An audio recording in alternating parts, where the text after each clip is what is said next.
wala yudriku sada man lazima alwisada.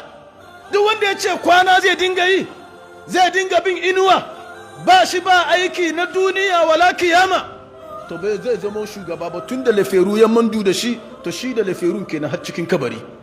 Amma wanda ya bar kwana, ya bar moruwa, ya bar son selfish desires, ya ce Allah zai bi, to ubangijin Allah ya ce nan duniya ma na daukaka shi, can kiyama kuma ya zama daukakakke tare da annabawa shiga aljanna. Shi yasa bayin Allah, mutanen kwarai masu jihadi, ko ta halshi ne, ko jihadi na aljihu ne, ko jihadi na anin takobi ne, to su ne masu rayuwa na gaskiya a duniya. Kuma babu ma rayuwa in dai baka anin yaki kanka ba gabarin abin da Allah ke so kai baka so, ka nisanta gabarin shi ba, to rayuwanka bai yi amfani ba.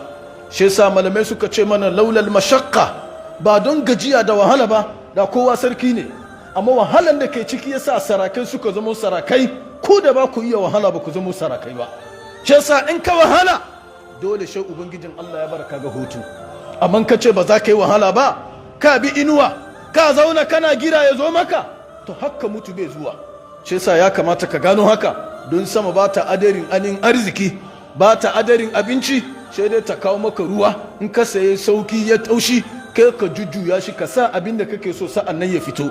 Amma ka ce ka gira saman ya kama ruwa ya kuma fito maka da masara, to ko toton shi baka gani, kuma za ka wahala ran da kowa ke girbewa kai kana cikin kuka.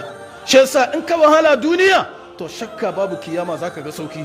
Ya ce haka kurum za ku ce mu sunna ne, iyayenmu suka fara, iyayenmu ne malamai, su suka gina makaranti, su suka sa kudi domin iyayenku she ku zo ku shiga aljanna. Karyanku ko na Fatima annabi ya ce mata yi fama don ni gaban Allah bai miki kamar ita ne anin ubanta ba annabi.